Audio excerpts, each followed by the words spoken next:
I never thought the story of my life would begin with a sentence that still sits in my heart like quiet rain on an empty roof. It happened on a cold evening, a simple evening when everyone else in the house seemed busy with their own world, and I was standing near the doorway with my small bag, waiting for someone to notice me. Not because I wanted attention, but because I had spent so many years giving all of mine. That was the day my son looked at me, then looked away, and my daughter in law, with a soft but firm voice, said the words that changed my life forever. Ammi, maybe it's better if you stay somewhere else for a while. I don't know what hurt more, the words or the polite smile she used to cover them. I felt something shift inside me, something small and fragile, but I didn't cry. I didn't question anything. I simply nodded, as if the decision had always been mine. People think heartbreak comes loudly, but mine came quietly like a door closing gently so it doesn't disturb anyone. I remember holding my bag close to my chest.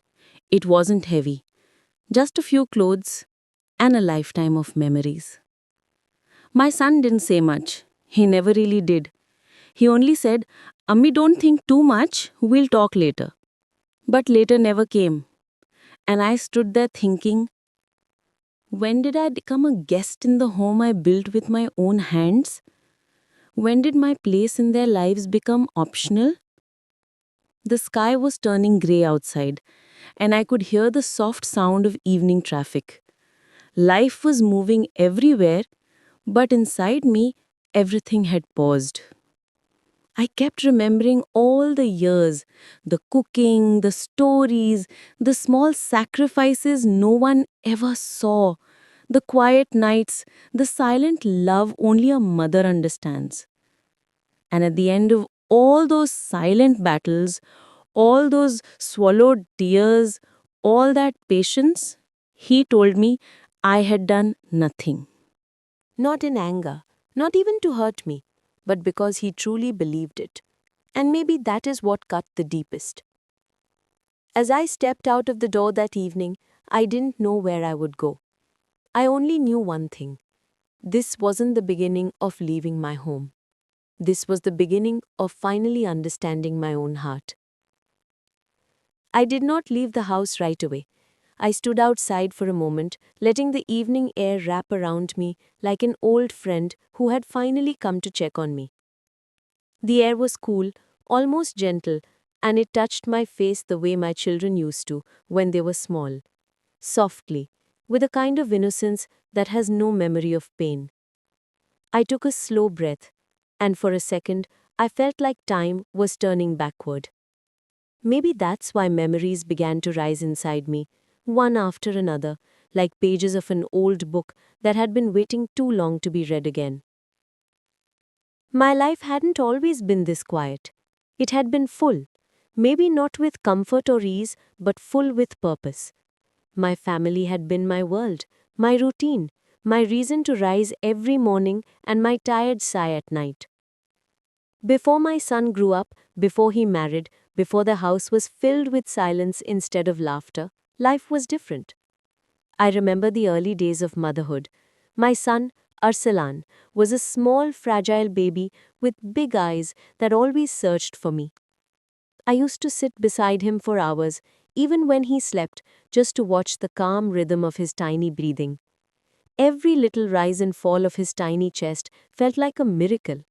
I would place my hand gently over his belly, as if protecting him from every unseen worry. My husband used to laugh and say, "You worry too much, let him breathe on his own." But I couldn't help it. When you become a mother, your heart learns a new language, a language made of fear, love, and impossible hope. We lived a simple life back then. A small house with cracked walls, a kitchen that always smelled of onions and tea, and a courtyard where I grew a few plants that struggled to live under the harsh sun. I used to wash clothes by hand because we couldn't afford a machine. I used to make roti on a stove that sometimes worked and sometimes didn't. I used to stretch every rupee like a thread, hoping it wouldn't snap. But even in that simplicity, there was warmth. There was togetherness. There was laughter. I still remember the sound of my son running around the house. Ami, look! Ami, see this! Ami, catch me! His words filled the rooms, bouncing off the walls like tiny bells. I also remember the nights he would cry because of fever. I would sit beside him till morning, placing wet cloths on his head, whispering small prayers again and again. My husband worked long hours then, and most nights it was just me, the dim glow of a lamp, the smell of medicine, and the soft breathing of a sick child who trusted me more than anyone in the world. I didn't see those moments as struggles. They were my life. And somewhere along the way, I forgot to see them as sacrifices. They were simply my way of loving. Years passed, days folded into each other, and my son grew. He went from holding my finger to walking on his own. He went from needing my arms to needing his own space. Life has a way of moving quietly. You don't notice the shift until the silence becomes louder than the voices. When he reached his teenage years, the distance began without warning. He wasn't unkind, no, never. But he was busy, busy becoming someone, busy learning how to live in a world that didn't include me in every corner. I remember waiting for him at night, dinner growing cold on the table. I remember asking him how school was and getting only small answers. Good, Ammi. It was fine.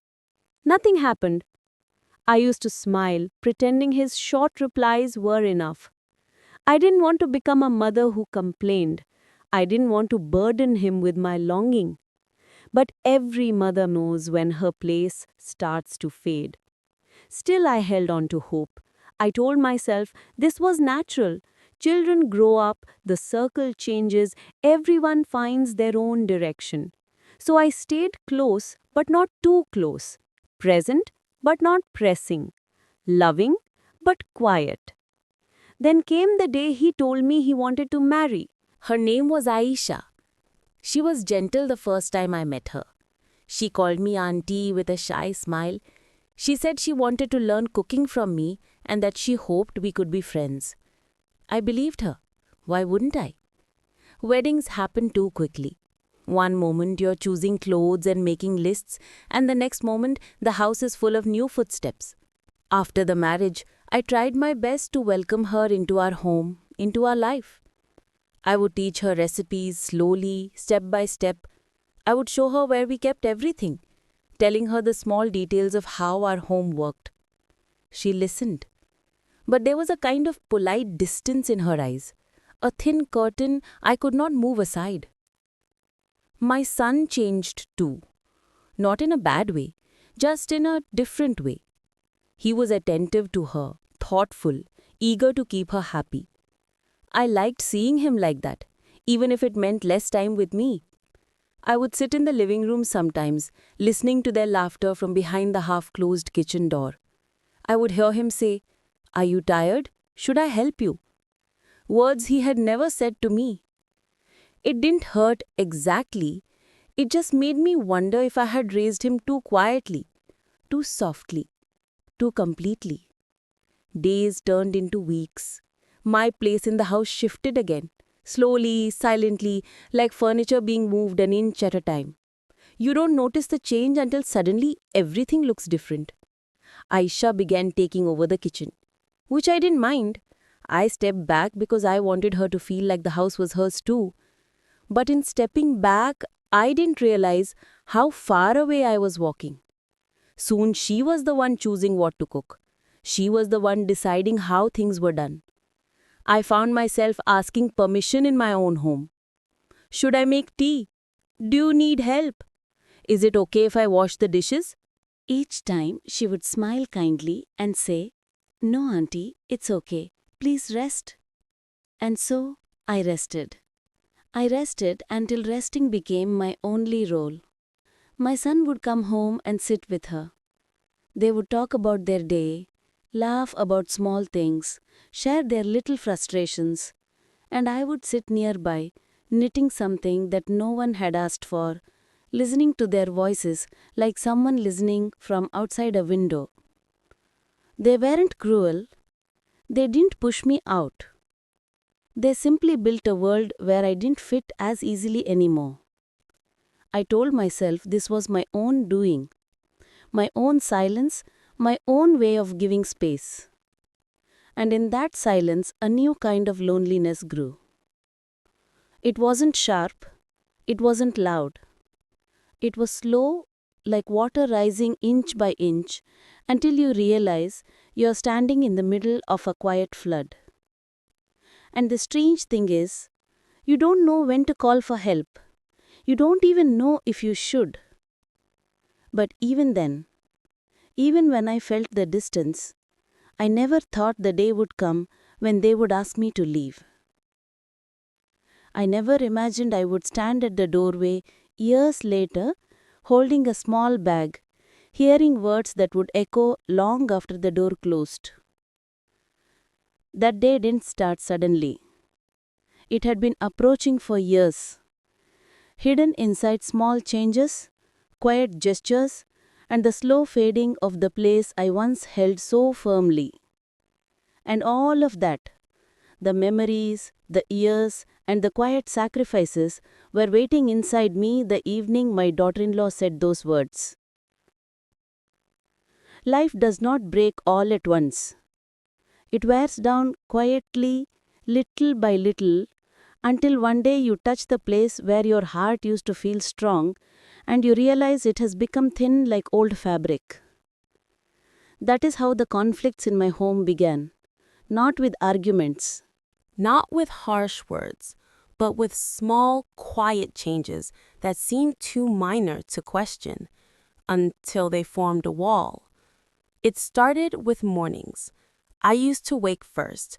I would sweep the courtyard, boil water for tea, and set out breakfast. But after Aisha settled into the home, I noticed she woke earlier than me. She would be in the kitchen when I entered, making tea for herself and my son. The first time it happened, I smiled. "Beta, you're up early," I said. She answered kindly, "Yes, Auntie. I thought I would make breakfast today. You should rest." Rest. This word followed me everywhere. Rest on me. Rest, Auntie. Rest. You've done enough. But what they didn't understand was that rest can feel like step aside. So I stepped aside. I began making tea only for myself. I began eating later so I wouldn't disturb their routine. I began moving more quietly in my own home. One day, I overheard Aisha saying to my son, "I want to take care of you. I want you to feel peaceful when you come home." He replied softly, "I feel peaceful when you handle everything." I stood in the hallway, listening, holding a towel in my hands. I wasn't angry. I wasn't jealous. I was simply forgotten. The day-to-day things became less and less mine. Another small conflict came with space. Aisha began reorganizing the house. The kitchen drawers, the cupboards, the shelves. I didn't mind. She had every right. But sometimes she moved things that were tied to my memories. My husband's prayer cap, folded for years in the same corner drawer. The wooden spice box he made for me when we first married. The small clay pot my son made in school. One evening, I found the pot on a high shelf, dusty, forgotten. I took it down, wiped it with my dupatta, and held it close. It wasn't worth anything, but it was worth everything to me.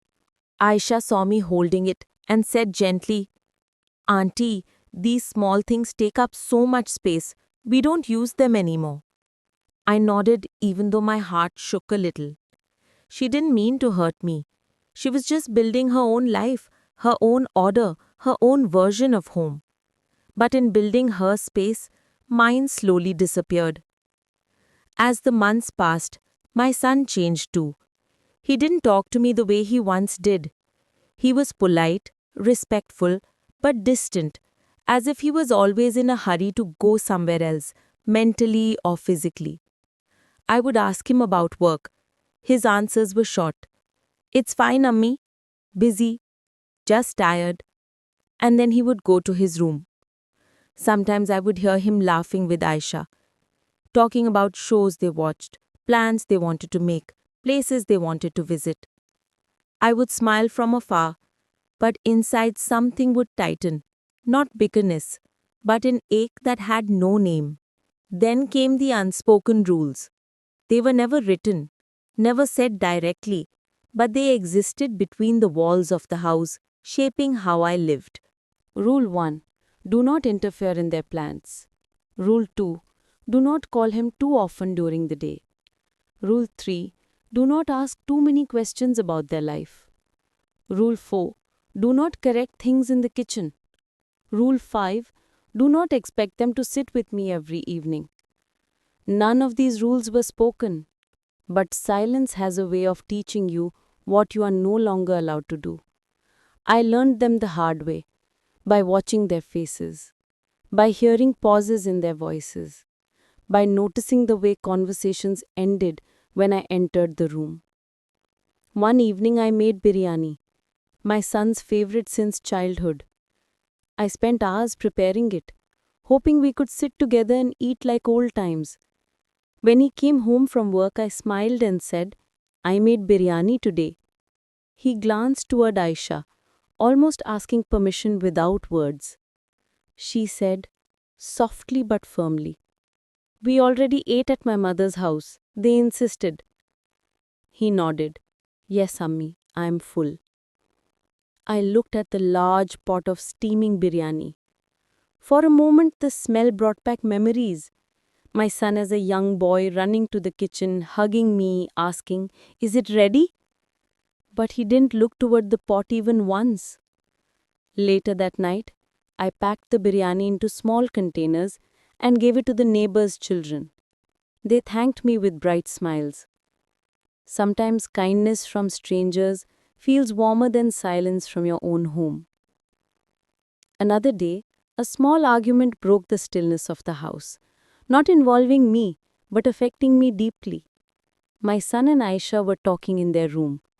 Their voices were low, but the walls were thin. Aisha said, I feel suffocated sometimes. I want our own space. Your mother, she's always here. It's difficult to grow when someone is watching everything. My son whispered, She doesn't mean harm. Aisha replied, I know, but still, I want a home that feels like ours, not like yours and hers. There was a long silence. Then my son said, I'll talk to her. I sat on my bed, folding clothes that didn't need folding, pretending I hadn't heard anything, pretending my heart wasn't trembling. That night, I couldn't sleep. I kept thinking, was I a burden? Had I overstayed my welcome in a home I had cleaned, cooked in, prayed for, and protected for years? When did I become someone whose presence made others feel suffocated? Even though no one said these things to me directly, I felt them in the small spaces between their words. Slowly, I stopped watching TV in the living room. I stopped sitting with them for evening tea. I stopped offering advice unless asked. I stopped walking into their room without knocking. I became a guest with keys, a shadow that moved quietly so no one would feel disturbed. But silence has a way of collecting in a home, like dust settling on furniture left untouched. And eventually, it becomes noticeable. The first real conflict arose during a family gathering. My son's cousin had a birthday, and everyone was invited. As I was getting dressed, Aisha approached me and said, Auntie, maybe you should stay home today. There won't be many elders there. I looked at her, unsure. But they invited me.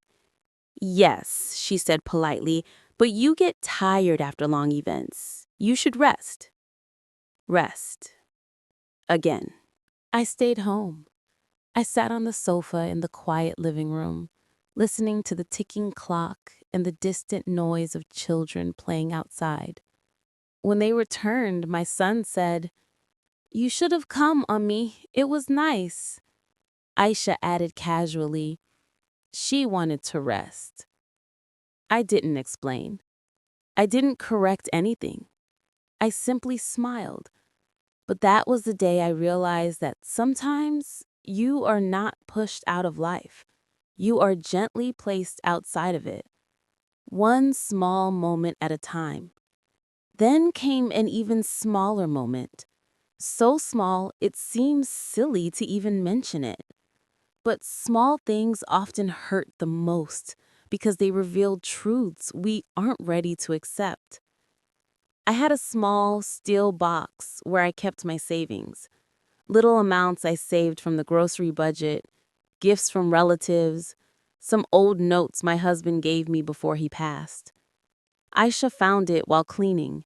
She laughed lightly and said, "Auntie, why do you keep money hidden like this? Give it to me. I'll keep it safe." I felt embarrassed, like a child being scolded. I said softly, "It's just habit, Betha." She shrugged and left the box on the table. But later that night, I noticed my son whispering to her, "Don't embarrass her. She's used to old ways." Old ways. That phrase touched me more deeply than I expected. I had become old ways. Not wisdom, not experience, just a habit from the past. Then one morning, a relative visited unexpectedly. My husband's older sister. I stayed home. I sat on the sofa in the quiet living room, listening to the ticking clock and the distant noise of children playing outside. When they returned, my son said, "You should have come, Ummi. It was nice." Aisha added casually, "She wanted to rest." I didn't explain. I didn't correct anything. I simply smiled. But that was the day I realized that sometimes you are not pushed out of life. You are gently placed outside of it, one small moment at a time. Then came an even smaller moment, so small it seems silly to even mention it. But small things often hurt the most because they reveal truths we aren't ready to accept. I had a small, steel box where I kept my savings. Little amounts I saved from the grocery budget, gifts from relatives, some old notes my husband gave me before he passed. Aisha found it while cleaning. She laughed lightly and said, "Auntie, why do you keep money hidden like this? Give it to me. I'll keep it safe." I felt embarrassed, like a child being scolded. I said softly, "It's just habit, Betha." She shrugged and left the box on the table. But later that night, I noticed my son whispering to her, "Don't embarrass her. She's used to old ways." Old ways. That phrase touched me more deeply than I expected. I had become old ways. Not wisdom, not experience, just a habit from the past. Then one morning, a relative visited unexpectedly. My husband's older sister. She sat with me for a while, sipping tea, and asked, "How are you, truly? Do they keep you happy?" I smiled, the polite smile I had learned to wear, and said, "Yes, they take care of me." She reached over, held my hand, and whispered, "You have become too quiet." Those words cracked something inside me. Because she was right. I had become quiet, Not peacefully quiet, but silently hurt. Quiet in fear of disturbing others. Quiet in fear of taking space that no longer felt mine. Quiet because grief teaches you to fold yourself into smaller shapes. After she left, Aisha asked, "What did she say?" "Nothing," I answered. "Did she complain about us?" "No, Beta." She nodded, but didn't look convinced. I wanted to say, why would she complain? There is nothing to complain about. You are not unkind. You are simply living your life. And I don't know where mine fits anymore. But I didn't say any of that. Mothers swallow more words than they ever speak. The true tension began building around their need for privacy, though no one said the word out loud. My son began locking their room more often. They began eating dinner in their room on some nights. They began planning outings without mentioning them to me until afterward. Once I heard bags rustling. I asked, "Are you going somewhere?" Aisha hesitated before saying, "Just a short trip. It's a couple's thing." A couple's thing. A small phrase, simple and not meant to hurt, but it reminded me that I wasn't part of their couple world, and maybe not part of their home world either. The space around me grew quieter, thinner, colder. And then came the first direct sign, the one moment when the rising conflict finally showed its face clearly. One evening, Aisha told my son, "I want to redecorate the guest room." My son said, "But that's Ami's room." Aisha replied softly, "Yes, but maybe she can move to the smaller room near the kitchen? It's more private for her, too." Private, convenient, removed. I heard their voices from the hallway. My hands trembled slightly, not out of anger, not out of fear, just out of realization. I was becoming an extra piece of furniture, something they didn't know where to place. And once you notice this change, you can't unsee it. It colors every moment, every silence, every small smile they give you to soften a truth they no longer need to speak out loud. All of these moments, the whispers, the gentle suggestions, the quiet exclusions, were leading towards something, a conclusion that was writing itself slowly in the walls of my home. I didn't know exactly what was coming, but I felt the air changing.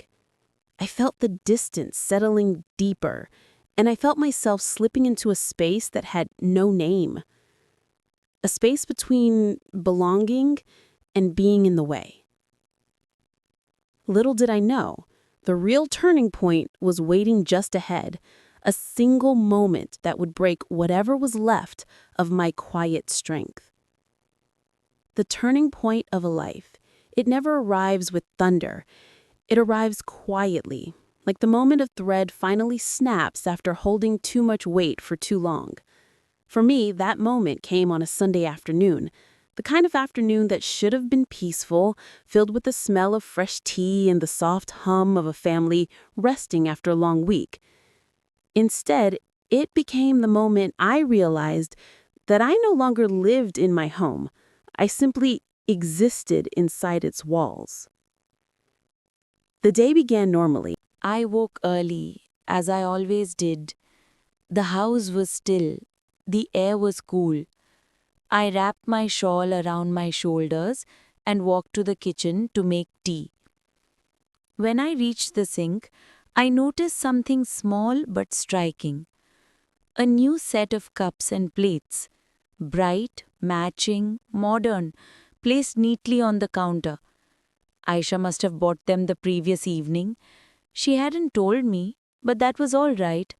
I didn't expect to be part of every choice anymore. I opened the cabinet to place the cups inside. And then I froze. My old dishes, the ones I had collected over 25 years, were gone. I checked the other cupboards. Empty. The steel plates, the chipped bowl my husband used every night, the large metal tray I used to serve guests, the deep pot in which I cooked biryani every Eid. Gone. A strange stillness filled my chest. I stood there for a long moment before quietly closing the cabinet.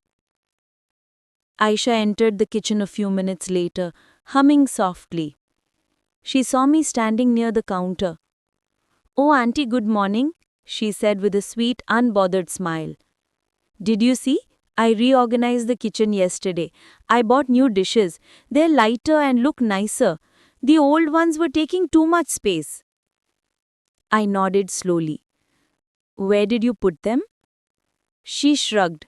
"Oh, those? We donated them to the recycling van. They were too old to keep." I felt something inside me fall. Not loudly, but heavily. I whispered, "Those dishes, I had them for years." Aisha paused and then softened her voice, perhaps realizing my tone. "Auntie, please don't feel bad. Everything gets old.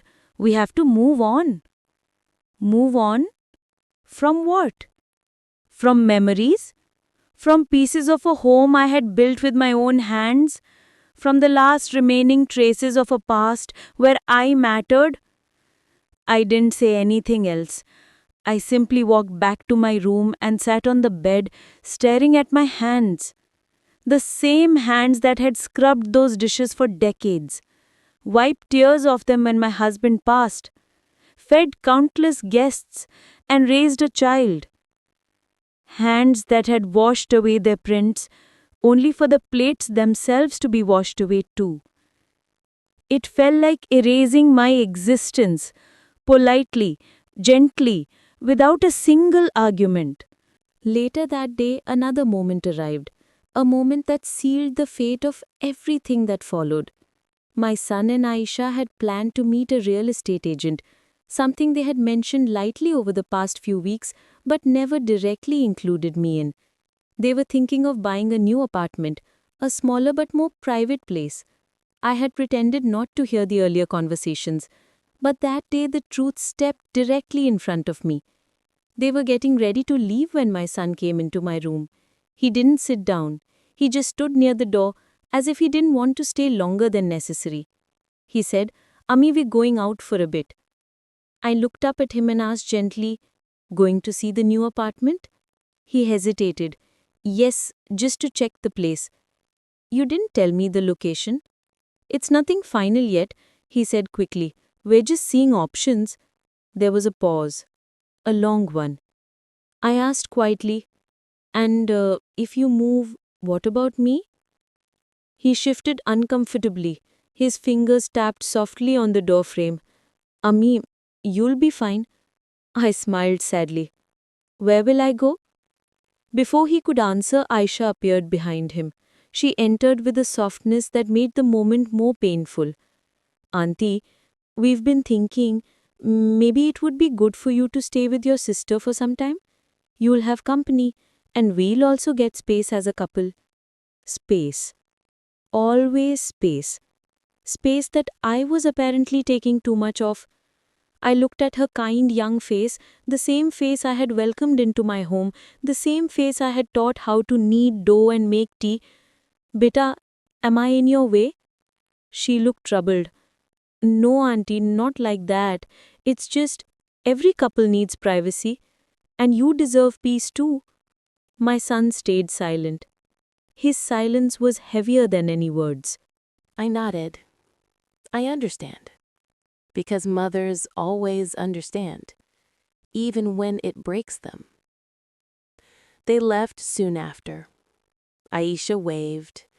My son said, "We'll be back for dinner." And the door closed. The sound of the lock sliding into place felt like the final stroke of a story that had been slowly writing itself for years. I sat alone in the quiet house, on the same sofa where I had spent so many evenings waiting for my son to return home from school. I touched the empty cushion beside me, the place where my husband once rested his tired back. Now everything was empty. I felt a strange heaviness in the air, and I knew something inside me had shifted permanently. A few hours passed. I didn't cook dinner. I didn't make tea.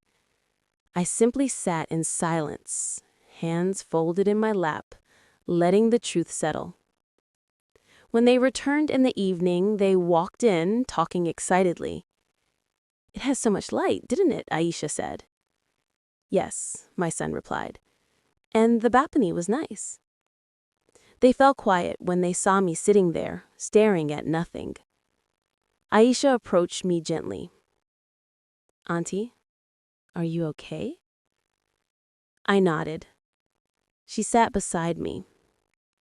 Her voice was soft, but her words carried weight.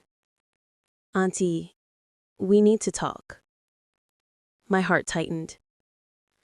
She continued. "We're planning to move in 2 months. The place is better for us. It's near his office, and we think it's best if you live with your sister for now. It's better for everyone." My son finally spoke, but his voice was flat, distant. "Ami, please don't take it the wrong way. You'll be comfortable there." Comfortable. That word again, used to hide the truth. I looked at my son, my only child, the boy whose tiny fingers once held mine, the boy who couldn't sleep without my hand on his chest, the boy whose tears I wiped, whose meals I cooked, whose dreams I supported, even when I had none of my own. I whispered, "Do you want me to go?" He hesitated. That hesitation was my answer. I smiled, a painful, trembling smile. Because sometimes the most heartbreaking answer is the silence between two breaths. I stood slowly, went to my room and took out a small bag, the same bag I had once used for short trips, not knowing it would one day carry the remains of my entire life. I folded my clothes quietly. I placed my prayer mat inside. I added a small photo of my husband, the only thing I truly owned. When I stepped out of the room with the bag in my hand, they both looked up, startled. "Auntie, what are you doing?" Aisha asked, rising quickly. I spoke softly. "You wanted space. I don't want to be in your way." "Ammi, we didn't say leave now," my son said, moving toward me. I shook my head gently. "No, you didn't say it, but I heard it anyway." The room grew still. I walked to the doorway, the same doorway where I had once greeted guests, where I had waved goodbye to my husband the day he went to the hospital, where I had watched my son run to school as a child. Now, I stood there holding a bag, waiting for no one. Aisha's voice trembled slightly. "Auntie, please don't go like this." I turned to her with a calmness I didn't feel. "I came into your life quietly, and I will leave quietly." My son looked helpless, confused, torn between guilt and relief. "Ammi, where will you go?" he whispered. I smiled gently. "Don't worry about me. Mothers always find somewhere to stand, even if it's outside the door." And then I stepped out. The evening breeze touched my face. The sky was turning grey the way it had the day my husband died. A strange emptiness filled the air, as if the world had paused, waiting for my next step. Behind me, the door remained open for a moment. Then, slowly, it closed.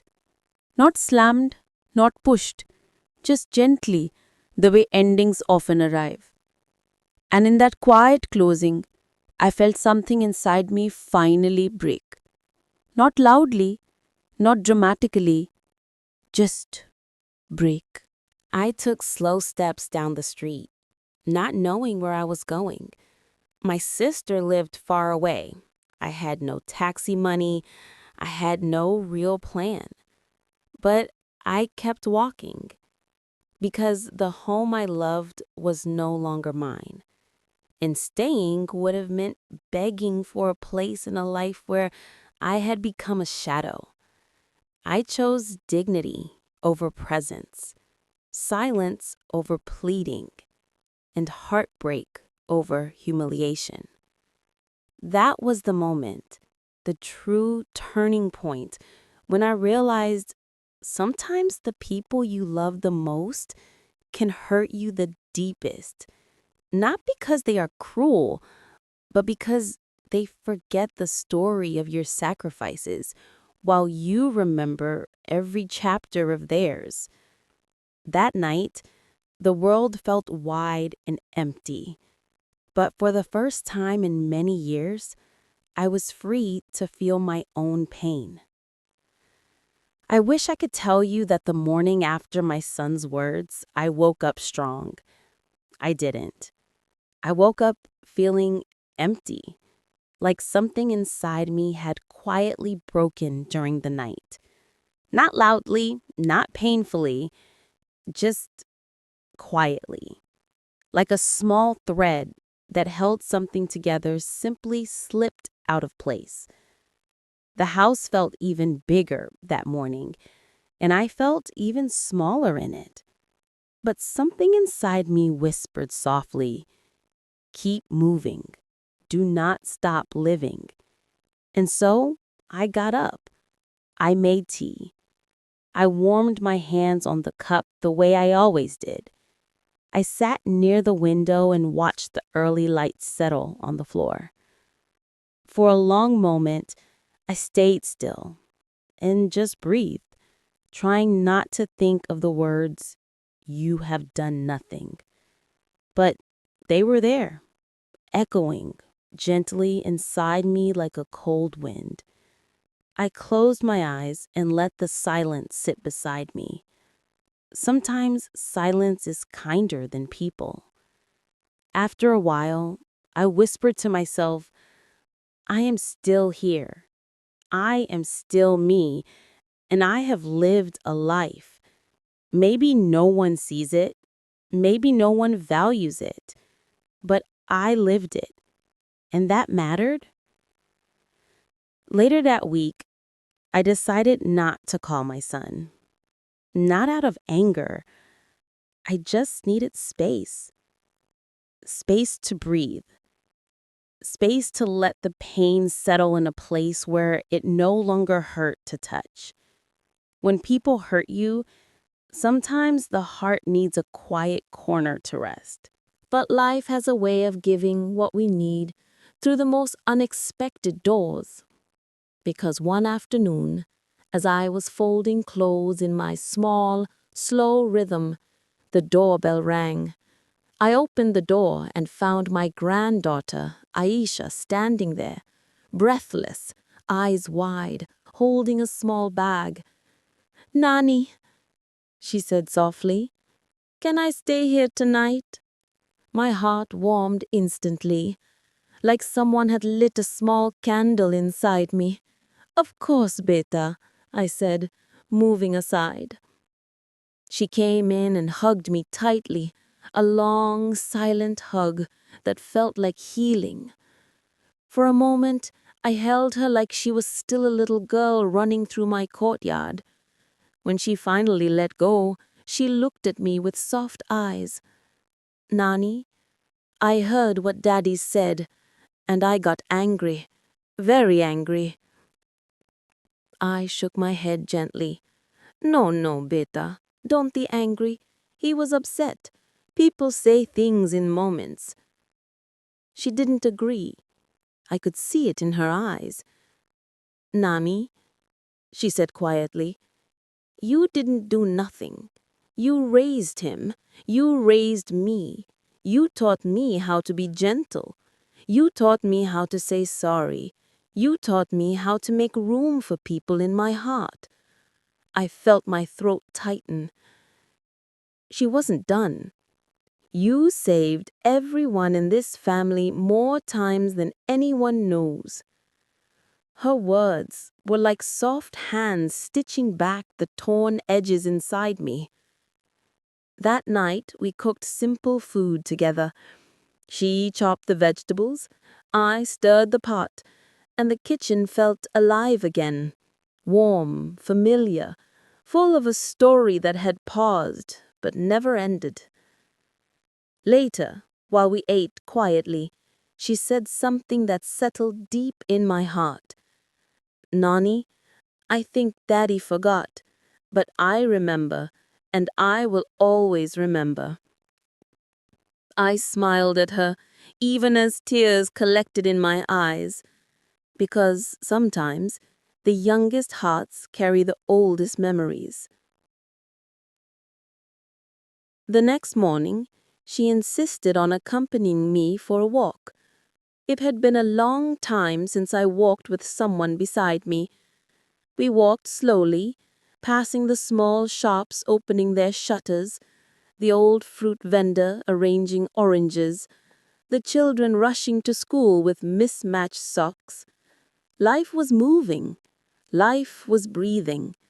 And for the first time in many weeks, I felt a part of it again. At the corner tea stall, she bought me a cup of chai. Nani, she said, as we sat by the side, your life is not measured by what people see. It is measured by the quiet things you did when no one was watching. Her words were soft, but they settled in my heart like a warm blanket. I looked at her and said quietly, Beta, thank you. You don't know how much your words heal. She smiled and squeezed my hand. I know, she whispered. That's why I'm saying them. That day marked the beginning of something. Healing. Not big, not dramatic, not quick. Just small steps, small breaths, small realizations that life had not ended because of someone's careless words. I started watering my plants again. I started opening the curtains wide every morning. I started cooking proper meals instead of bread and tea. And slowly, I began to feel like myself again. Not the mother who was accused. Not the woman who was dismissed. Just me. A woman who lived a full life, even if no one clapped for her. A week later, something unexpected happened. My son called. I stared at the phone for a long moment. My heart beat softly. Not fast, just steady, like it understood something I hadn't yet. I picked up. Ummi, he said softly, can I come to see you? His voice wasn't sharp this time. It was tired. He sounded like a boy again, not a man defending his mistakes. I simply said, yes, Beta. When he arrived, he didn't sit right away. He hovered near the doorway, unsure, uneasy, carrying guilt like a heavy bag on his back. I didn't speak. Sometimes silence gives people room to tell the truth. Finally, after a long pause, he said quietly, Ummi, I'm sorry. My heart softened instantly. I shouldn't have said those words. I don't know why I said them. I was frustrated, angry, but that was no excuse. You didn't deserve that. I didn't rush to forgive, not out of spite, but because forgiveness needs a place to land. He sat down slowly, avoiding my eyes. Then he whispered, Ummi, I know I didn't do nothing. You did everything, more than I ever understood. I breathed in slowly. Those words didn't erase the pain, but they softened it. They gave it space to rearrange. After a few moments, I said gently, Beta, I don't need big apologies. I don't need big gestures. I only need respect and a little kindness. He nodded with eyes glistening. I will try, he promised. I should have tried sooner. I touched his hand. Trying now is enough. And it was. Because sometimes healing isn't about going back to how things were. It's about learning how to move forward with new understanding. For the first time in many weeks, we cooked together, quietly, simply, like two people rebuilding something piece by piece. He chopped onions carefully. I smiled. You still cut them too big, I teased softly. He laughed, a real laugh, the kind I hadn't heard from him in a long time. When we finally sat down to eat, he looked around my small, quiet home and said, Ammi, you always kept things warm. Maybe I forgot that. I looked at him gently. It's easy to forget warmth when life becomes noisy. He nodded. And in that moment, I realized something. Forgiveness is not about saying, it's okay. It's about saying, I am ready to let this go and live again. And I was ready, not because I was weak, but because I was strong enough to understand pain and not let it turn me bitter. Later that night, when he hugged me before leaving, it wasn't a quick, distracted hug like before. It was long, quiet, filled with unspoken gratitude. Ammi, he said, thank you for not giving up on me. I smiled softly. Mothers do not give up. We only step back when our hearts need rest. He pressed his forehead to mine, something he hadn't done since he was a child. I'll come again, he whispered. And I believed him, because for the first time, he didn't say it out of duty. He said it out of love. From that day onward, healing didn't happen overnight, but it happened, gently, slowly, like winter melting into spring.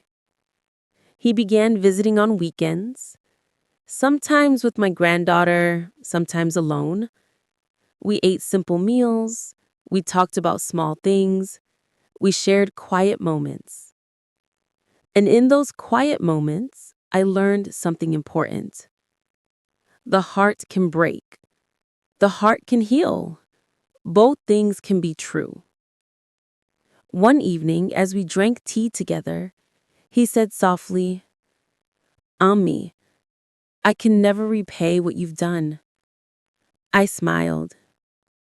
I never wanted repayment. I wanted understanding. He nodded, looking thoughtful. Then I will spend the rest of my life understanding you better. For the first time, I felt seen. Not as a mother who served, not as a woman who sacrificed, but as a person with feelings, with value, with a life that mattered. And that was enough, more than enough. A few days later, my granddaughter hugs me tightly before leaving. Nani, she whispered, you changed everything without saying much. I chuckled softly. Sometimes silence teaches louder than anger. She nodded, like she understood something deep, something life would reveal to her slowly as she grew older. Before leaving, she said one more thing. "I'm proud of you."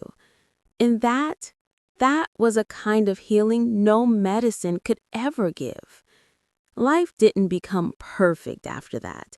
People don't transform overnight. Relationships don't become flawless with one apology, but something changed. A door reopened. A window let light in. A small, warm space inside my heart breathed again. And most importantly, the words that once hurt me so deeply, "You have done nothing," no longer had power. Because I knew the truth now, not from validation, not from praise, but from quiet reflection. I had lived a meaningful life, a life of patience, a life of giving, a life of quiet strength. Not everyone saw it. Not everyone valued it, but it was real. And then the end, that was enough. Some weeks passed, and life quietly found its rhythm again.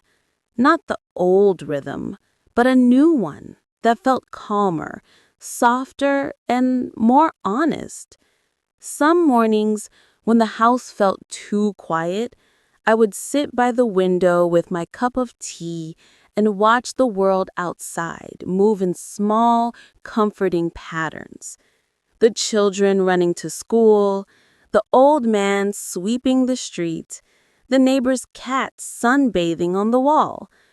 Everything seemed ordinary, but ordinary felt beautiful again. One of those mornings, as the sunlight settled across my living room floor, I realized something that made me breathe easier. I had survived my silent battles, and I had come out kinder. People often think strength comes from loud actions, but sometimes strength comes from simply staying gentle in a world that can be careless. A few days later, my son came again, not out of guilt this time, not out of duty, but because he wanted to. He sat beside me with 2 cups of tea, one for him, one for me. He placed mine on the table gently, as if showing respect in small ways he never noticed before. We talked about ordinary things, his work, the weather, a recipe he wanted to try. There was no tension, no old pain sitting between us, just the soft understanding that life had given us another chance. After a while, he looked at me and said quietly, "Ami, I'm grateful you're still in my life." I felt my eyes warm, but my voice stayed steady. "I'm grateful you came back," I replied. He smiled, a soft, humble smile. And in that moment, I understood something important. Sometimes life doesn't give us perfect endings. It gives us peaceful ones. And peaceful is enough. Later that week, as I was watering my plants, my granddaughter called. "Nani," she said, her voice bright, "Daddy is learning how to make your old recipes. Can you believe that?" I laughed, and the sound felt lighter than before. "Tell him I will give him the easy ones first," I said. He said, "No, ask her for the ones she loves the most." Her words settled in my heart like soft morning sunlight. Somehow, the people who once forgot my worth were now trying to rediscover it. Not because I fought, not because I argued, not because I demanded anything, but because I stayed true to who I was. And sometimes, that is the quiet victory life gives to those who wait with patience.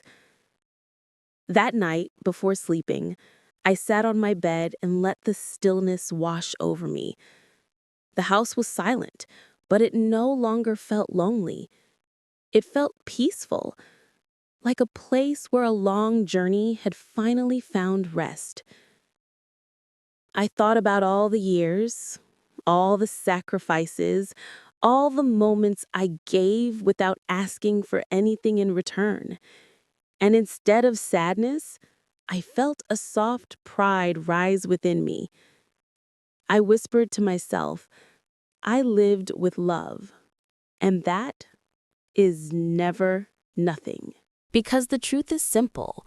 A life spent giving is never wasted. A heart that stays kind is never empty. And a person who carries love quietly is never insignificant.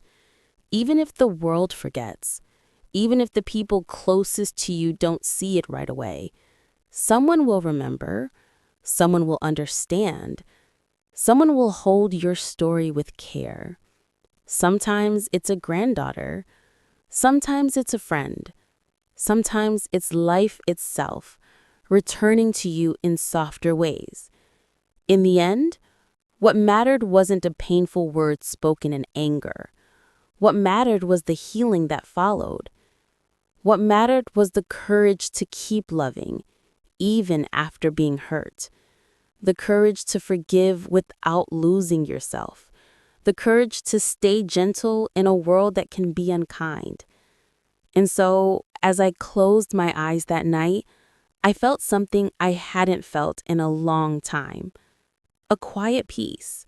Not loud, not dramatic, just steady and warm, like a small lantern glowing in a dark room.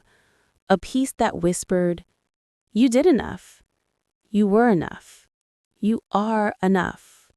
And finally, I believed it.